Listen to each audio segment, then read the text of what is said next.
What do short-term holiday rentals look like for the big day? And in fact, the winter season in general. Very pleased to be joined by the CEO of bnbme Holiday Homes, Vinayak Mahtani, and what is becoming an annual tradition. Hello, Vinayak.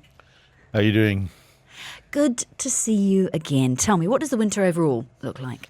It's quite strong, actually. I think it was a very tough summer this year, and the winter is covering up for that. We have seen, I think, the Formula One being postponed by 1 week into December, and of course the air show. Saw some really strong numbers for November. Why was summer tough? I think lots of options globally for people to go to. The heat always has an impact in Dubai, and I think politics around globally had a small impact. But yeah, we've recovered well from that. So we have you in every year to talk about New Year's Eve. What kind of surge do we see in interest for New Year's Eve? How much can you quantify it? It's late. Bookings are still coming in. The market is at, I think, last I saw it, about 47-50% occupancy at the moment, which is quite normal. We do see the last week of December, the last 10 days of December, bringing in very, very last-minute bookings. We've traditionally always kept, we're just starting to release our inventory on the market now, and we expect to be 100% again. So who's able to book that late? Is it international tourists coming in? Presumably they have their Nescafe pods a little bit more in a row? No, it's international tourists. We have a lot of tourists. India sees a lot of people coming in last minute.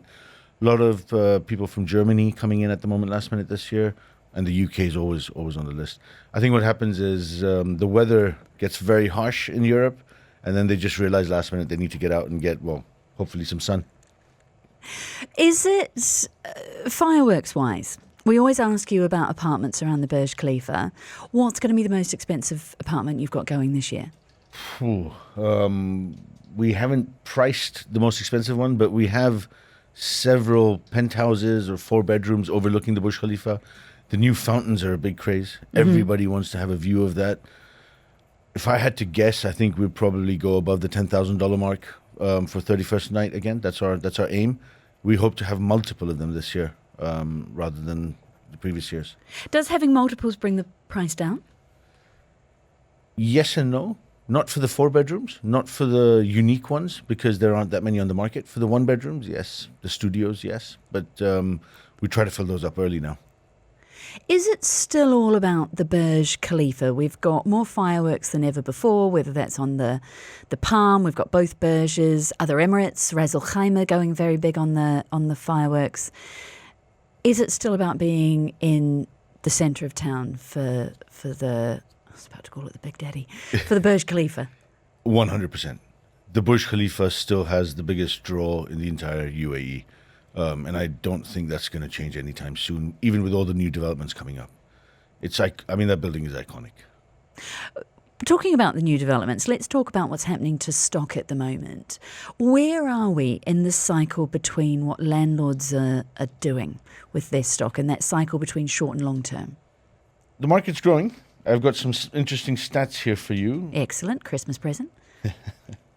So like a number? There are about between 35 to 37,000 properties on the market at the moment. And if you look at that just post-COVID, it is close to 3 times. So the market's grown 3 times about in 5 years, which is I think the highest growth globally. Out of those 37,000 properties, there are 1,000 operators managing between 0 and 100 properties. There are 40 operators between 100 and 300.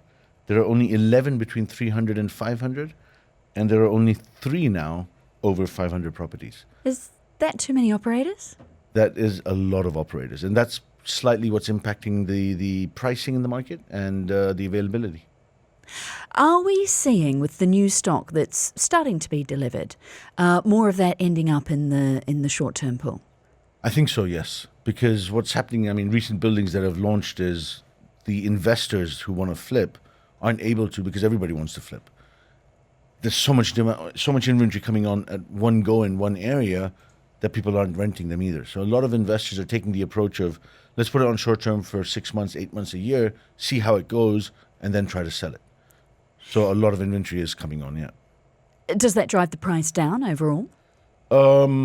In general times, yes. But in times when you have demand like Christmas, New Year's, Easter, I mean, we still don't have enough inventory in Dubai. Okay. But outside of those peak areas, is it becoming cheaper to rent a holiday house in Dubai? You could say that because there's a lot more availability, but there's still a market for the luxury and the niche apartments, which are actually driving prices up. We're 30% up on last year pricing. What's your theory for that? The service we offer. You know, we pick guests up from the airport. We offer daily cleaning. It's just we have a lot of repeat guests. We've had the contactless check-in announced for hotels and holiday homes earlier this month. I understand you've already started it. Talk to me Yes, about how yes. it's working. So we actually started the process about 18 months ago. And a couple of months back, we finalized a lock company, and we've changed all the locks in all the locks in our apartments. And guests now get an access code, and they can now check in if they want by themselves. However, we are still waiting for certain developers to allow us, so it's not 100% across the board. Where you do have it, is that what customers want to do? Is that what people want to do? We actually ask the customer. So we offer the customer an option. Would you like to check in yourself, or would you like to have a meet and greet? And we have about a 50-50 response. 50% of the guests want to meet and greet, 50% don't. I've got about 40 seconds left with you. How else are you using tech at the moment? I asked the AI question of everyone. What's it meaning for you? We use a lot of AI. 70% of the initial communication with our guests is AI, but that's been going on for a while. We use AI in pricing. We use AI in HR. I actually have an article in the Forbes coming out this week on AI, so please have a read of it. Is it making your operation easier to run? Is it reducing overheads? Is it making you money? Which box is it ticking? It's making us more efficient. Our response time to guests now are under 3 minutes, and we can respond in, I think, 60-some different languages, and we have a 70% accuracy in responses, whereas earlier the numbers were much, much lower, and we had a lot more people doing it.